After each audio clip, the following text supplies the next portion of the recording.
This conference will now be recorded. Hey friends, welcome to the Future of Real Estate. I'm Darryl Baskin with my co-host and just all things operational, COO Kirsten Ulrich. She says we don't stay on topic, that I don't stay on topic. we're getting ready, like, what's the topic today? She reminded me what the topic was, and I said, yeah, well, I don't know. Maybe we want to talk about winterization. Maybe we want something a little more evergreen. Maybe we switch the topic a little bit. And she said, it doesn't matter. We don't stay on topic anyway. So I don't know. Is that me? That's me. Yeah, well, I think we can make life interesting. So I think it's fine. Let's point out the fact that I am wearing a sweater and a nice heavy shirt. It is 12 degrees outside, as I just checked with Google to find out what it was. And that brings up last night. I knew this was going to be the harder of the freezes that we've had so far. I think the lowest. Last night I run outside in my socks and I make sure that the little hose that's hanging out that waters the bushes that died anyway, the 3 bushes along the front, the closest to the water spigot, are the ones that died. Go figure.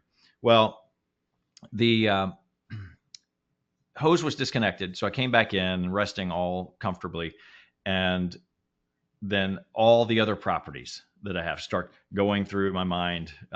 Is there a draft? Is it going to freeze the tubs? Whatever.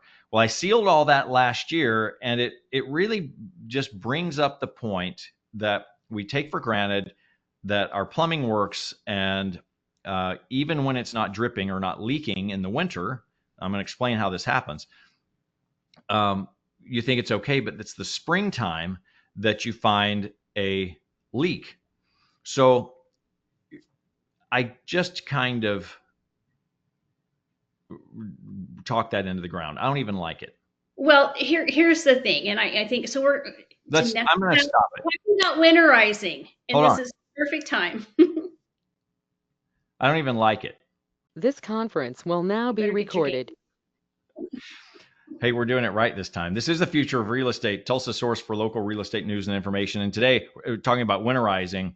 You see me wearing a sweater, and I'm actually sweating a little bit. But I asked Google just a moment ago, what is the temperature outside? And it was 12 degrees in Tulsa, which is cold. We get colder, but maybe the hardest freeze that we had, which is why yesterday I went out. It was maybe 10 o'clock at night in my socks, just to glance at the front water spigot to make sure that the hose was disconnected, because I didn't need that problem in the spring. So we're going to talk about winterization. And it surprises me how many times people don't understand how a water spigot works and why attaching a hose is a problem. So should we just do that first? Well, I've got a great story. So we have one of our business partners, his name is Sean, and he's an excellent plumber. And it's interesting that we are having this conversation because that's exactly what happened to me. I have a brand new home, and I left the hose connected, which is very kind of off for me because I come from Montana, where we're used to dealing with frigid temperatures and plumbing issues. But I growing up, never had a problem with it freezing. But I didn't find out the problem until spring. The spring, and we came back from a vacation. So we came back from the vacation, and my bedroom was completely flooded because of what happened, because I didn't stop to, fix that before we left. And you don't think of the problem originating from winter. Yeah. You think, oh, there's a new leak. Yeah. Turn that water on and boom. Are you ready for me to explain how it happens? I don't have a graphic here, but. Yeah, I think people would be interested in that. So here, I'm going to use my hands. Here's your outside wall. All righty. Here is the inside wall, and your water spigot, which is right out here, going to water the bushes. The handle that you're turning off is not, it's like a foot long. There's a little rod, like a pole, that goes all the way through to the other side on the inside. And so when you turn that water off, it is it's back here in the house that it's shutting it off, like a foot back. So when you have a hose that's attached, like right out here, you have the hose attached, it's backing up the water in that 1 foot, and they can be different lengths, but in that 1 foot section within the wall, and it's holding the water there. So you leave the hose attached, it freezes and it pops the pipe. So you've got a break in the pipe about a foot, somewhere in the foot range back into the house. Not a big deal, because guess what? The water is turned off way back here. That's not a problem until you turn the water on. And when you turn the water on and you got the hose outside, you got your spray nozzle and whatever, it's filling up the hose and it's all backed up. Guess where that water is now in that section of pipe. It wasn't before. All winter it wasn't, because it broke, and then you take the hose off, whatever, it drains out, not a big deal. But when you turn that water on and pressure builds up in that 1 foot section, and you're out watering and having a great time with the kids and cleaning the windows and whatever it is, you come back inside after an hour of being outside and having the hose on, and you look and your house is flooded. It's because that 1 foot section leaked and ran down into the wall inside the house. And of course, it could be a little bit smaller than that. You could leave for a weekend and come back and find that it's been a smaller drip. Usually it's gushing. Yeah. But that is why you want to disconnect it, so you can have all of that water drain out of the water spigot and not have pressure backed up in there. And even the ones that have the little freeze prevention on it, it's a freeze prevention, not a freeze prevention guarantee. It makes it less likely that you're going to have a problem with it, because it allows the water drain out. But if you've got the hose on there, the suction that's created, the vacuum that's created, holds that water back in the pipe, and it becomes a problem. So all of this to simply say, make sure your hoses are disconnected. And even if you're like halfway through winter, it's possible the house was warm enough that it didn't cause it to freeze yet. So don't take a chance, just take them off. But if you and then use those styrofoam covers, right? So add those styrofoam covers to the spigots. The water spigot, yeah. And the other thing is, when you turn your hoses on, it's a good idea if you had a hose connected, or you think I'm not 100% sure that I didn't have a freeze in a broken pipe, then turn it on, connect your hose, turn it on, come back inside, and have your hose capped off with a spray nozzle that's not leaking. Come back inside, and if you hear any water running, I'm like teaching my kids how to be good property owners. If you hear a drip, if you hear a hiss, anything like that, that's not normal. Your house should generally be quiet if you're turned off all the air conditioning and heating and all that kind of stuff. Your house should be quiet. If you're hearing clicking sounds or drip, that can be dripping in the attic, all these different things, go investigate them. Don't just leave them, because what happens is you leave them for, I don't know, a week and you've got a terrible problem, or you leave it for years. And then we come to sell the house, and I'm walking through, and I might see the issue ahead of time, or we don't find it until inspection, and then becomes thousands of dollars that all started just because of that little drip. So here, before we started this,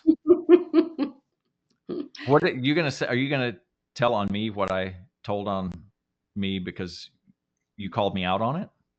No. Well, go ahead.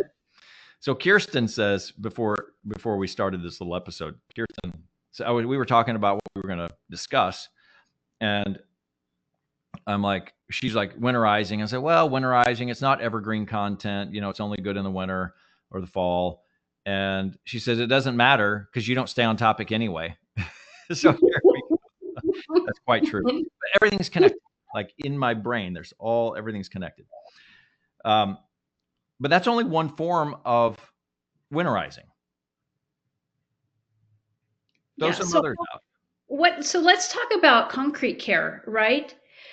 Because what I notice, like Oklahoma roads, for example, are just brutal. And it's because we get those extreme heat, in the summer and spring, and then we get this just frigid vortex cold in the winter. And so, are there things that people can do from a concrete perspective, aside from going out and buying de-icer right now, right? So, things to protect yourself. Well, be careful what you're putting on your concrete, because I've damaged my concrete by putting chemicals or Mhm. de-icers that stayed too long, or that messed up the finish on them. I've had that problem, and some of it you just can't avoid. You need to be safe, and slipping and getting a concussion can be worse So than that's having it right now. Go get your de-icer. Don't wait until it's gone. yeah. Well, Okay. don't wait until everybody has cleaned the Every- shelves out. Yeah. That's exactly right. Um, but what happens, what you described, is the roads are bad, not because it got cold. It's because it was warm during the day and it froze at night, a nice hard freeze at night, and there was moisture in the ground. Usually it's caused by the moisture. It can happen by movement of the soil, but there was moisture in the cracks because it rained. It froze hard at night, and it lifts up that chunk of concrete or asphalt. People are driving over it, and it just comes up. Then you get a big chug hole. So the problem is that the cracks in the concrete leave space for the moisture to get in to then freeze. And I mean, you can put ice in, just freeze a Coke, and you see it Right. explode. So we So want to fill those cracks. fill the cracks, and that's good just in general. I was in a little closet in my room. There's a window in there, and I'm feeling this draft. And underneath the window, I look up underneath the windowsill, and there's this little crack, and it just is like, you ever been on a treadmill and they've got those little line fans Mhm. that blow on you? They keep you all nice and cool. They actually are very small, but they work real well because they're circulating air. Well, I've got this um, ice box coming through this little slit underneath my window. Well, I'm losing efficiency with my heating because all this cold air is coming in. My heater's having to redo it. Who knows? There's studies that say they take all the open gaps in a house. They do these pressurization studies, and they say most homes have, if you take all the little gaps together and combine them, it's equivalent to having an entire doorway open, like your front door standing wide open 24/7 all year long. And that's what we have when we're not filling the cracks. Well, I may have an entire sliding door open with this thing that I discovered, and I didn't really notice it until it got so cold that I'm standing in there and I'm feeling like there's a fan blowing on me with ice. Yeah. So Darryl, I want to come back to the window thing because I've got a question. But when I went up into the attic of my home before we did the foam insulation, and it was dark and it was during the middle of the day, I could see all of those, half-inch cracks, etc. So that's a real thing. And then fortunately we, have foam insulation, so that covered all of that. But that was really kind of astonishing. So let's go back to the windows. So a lot of times when we go through this freeze, we'll get ice on the inside of our windows. Why is that happening? Well, you've got a thin window. Now, one of our sponsors here, what a nice way to introduce Window World of Tulsa. Um, they we've had agent training sessions with them, and to see the difference in the transmission of energy. We're trying to hold energy in the house. The energy is the heat, or in the summer, we're trying to keep the heat out, but we don't want to transmit that through the glass. So there's the space, the spacing. Space by itself, just an air gap, is an insulator. So you can have thicker walls. You can have the insulation you have in that space makes a difference. So they'll talk about the type of gas that's in between the two panes. So the distance between the two panes, sometimes the number of panes, because triple pane was in, but I don't see triple pane as much anymore. I'd have to ask an expert on that, but it's been more about the space between the two window plates of glass, the gas that's in between the two plates, because you'll have argon gas and this other stuff. Again, talk to an expert on it, but they're continually changing. And then the silvering that's on the front, you drive by some houses that have this it's almost a reflective look if the sun hits it right. That is a sun blocker, and you can put a heat lamp if you go into a room where they've got a demo, a heat lamp on one side and an old piece of glass and a new piece of glass, and the difference between them is like many degrees. And you think about how much energy is escaping through those windows. The question is, you have ice inside. First of all, the heat may need to be turned up, but second, it probably is just bad windows or old windows. What we call bad windows today, like from the 80s. I remember when I used to put in my brochures in the earlier houses that I would sell, oh, it's double pane windows. Well, double pane was a big deal because you were coming from era of just single pane. So you had single pane windows, you'd add storm windows. Storm windows, they were always hard to clean and they weren't really quite as efficient. They helped a lot, but they weren't quite as efficient. Then we went to double pane. Then the space got bigger on the double pane. Then we had, and not necessarily in this order, but then we had the vinyl framing. So it didn't transmit energy or heat the same way that the aluminum did. And then we got the gas put in between them. If you're looking at a house and you can't see through the windows because they're cloudy and they're clean on the inside and the outside, then the seal has broken, the gas has escaped, and it's still functioning as a window. You're not going to have water rushing in most likely, but it's lost its energy properties besides the fact that it's ugly. So those are all things to consider. It's interesting you talk about this, and we're talking about energy efficiency. But in Oklahoma, we have something called, by the way, I'm rambling on all this stuff. I've written a few articles here over the break to express how important it is to have a buyer representative when you are purchasing a home. Mm-hmm. And these are all things that just over years and years. Where are you writing those articles? Where? Oh, in the Baskin report. Right. If you're not on my mailing list, we got some fun puzzles and stuff that are in there, but so it's kind of a traditional newspaper in general articles, but I try to fill that with things that are really meaningful for you managing your financial future, the decision that you're making for your family. Like we talk about nesting and the process of I'm men and women and trying to create a safe home environment. This all the stuff we're talking about goes into that. It's the modern day. And thousands of people are getting this almost on a monthly basis. And so reach out to us at info@darrylbaskin.com, and we'll more than happy add you to the mailing list. The people that help us put this together, I'm very thankful for. And I want to talk about them as sponsors: Window World of Tulsa, First United Bank Mortgage, First United Mortgage, and we have Integrity Title, been with us for such a long time, always supportive of what we do. Eden Structural, tell you, those people are Tulsa, and to be able to call David and his crew and say, look, we got a problem here. We've got a disagreement between inspectors or something that we don't know how to correct. And we want the buyer to have something good, but we don't want the seller to be taken advantage of by a faulty report. Can you come help us figure this out? Those people are pros. So we've got an exceptional team, and that's just a few of them. But they help us put the Baskin report together, and it's full of information about the market, so you can have something updated.